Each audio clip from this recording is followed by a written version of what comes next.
Unit 2, Federalism, Key Vocabulary. By the end of this video, you should be able to define each term on the video chart and explain why each term is important to our study of the U.S. government.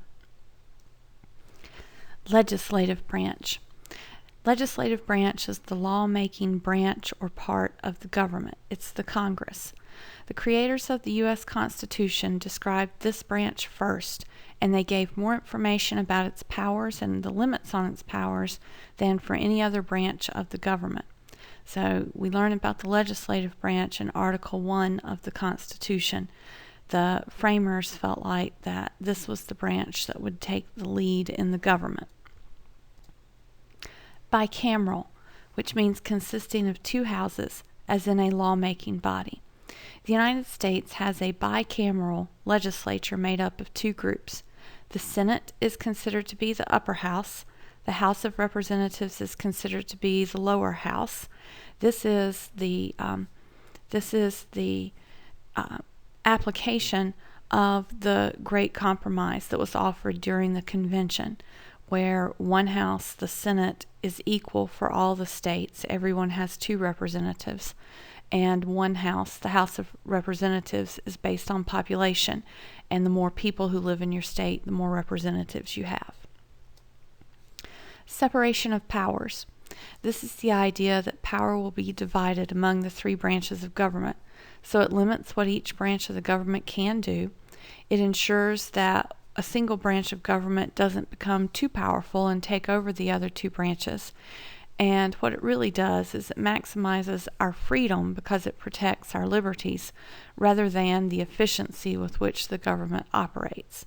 What we mean by that is it might be easier if there was only one branch of government for decisions to be made, laws to be passed, but we'd have much less protection because that one branch of government could be very powerful and could dictate to us the way that things were going to be. Checks and balances is very similar to the idea of separation of powers. Checks and balances means that there are checks or limits on the power of each branch of the government, and the balance of power exists among the three branches.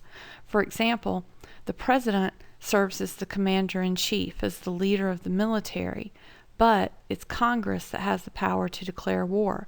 That shows the limits on both the power of the president and the Congress, but it also shows that a balance of power exists between the president and the Congress. This also prevents tyranny or takeover by a dictator, and it allows each of the branches to monitor, to have oversight, to keep up with and check or limit the activities of the other branches. Checks and balances. Session. This is the word used to describe a meeting of Congress. It's regularly scheduled. It starts in January of each year, and there are different kinds of sessions of Congress. The two houses can meet individually, they can meet in joint sessions, or they can meet in special sessions for special purposes, especially in times of crisis. This is really when the members of Congress do their official business as legislators.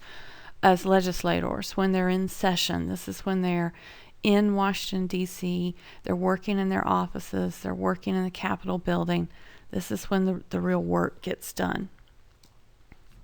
Bill. This is a proposed law that's being considered by the lawmakers.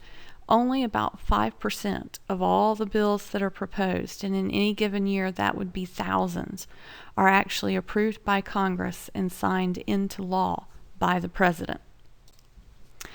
A law is a rule of conduct enforced by the government. Bills that have been approved by both houses of Congress and signed by the president become laws. Only Congress has the power to pass a law. The president can then sign or veto that bill, and that's another step in its process of becoming a law. And the Supreme Court can interpret the meaning of the law once it's passed. But each branch of government has a specific duty with regards to how laws are made, carried out, and interpreted. Committees. These are small groups formed in Congress to consider, debate, and revise bills that are proposed. Again, this is where the real work in Congress is done in terms of their lawmaking powers. There are a number of standing committees that exist all the time, but there are also special purpose committees that form and then disband for whatever particular need has arisen. But it's in the committees that the congressmen work closely with each other to figure out what the language and particulars of a certain bill should be, to debate back and forth how the bill is best going to represent the interest of the American people.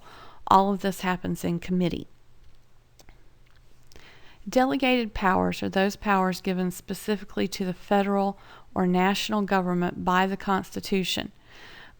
These are the powers that belong only to the national government. They don't share these powers with the states or with the people. These are the things that the national government can do specifically. Reserved powers are those powers set aside by the Constitution for the states or for the people.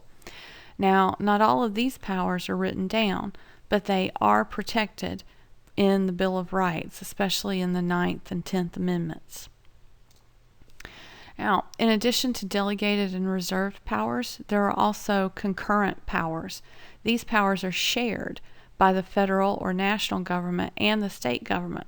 For example, both the national government and the state government collect taxes. That's a concurrent or shared power, something that they can both legally do. Elastic clause. This language is found in Article 1, Section 8, describing the powers of the Congress, and it says that Congress has the power to do things that are necessary and proper for governing the country. And what that literally does, that necessary and proper language, is that it extends or expands the delegated powers of the national government. It is called the elastic clause because it allows those powers to stretch, to cover more territory than is covered by the other reserved powers, the other delegated powers that are given to the national government. It literally allows the power of the government to be expanded as needed to meet changing situations and circumstances.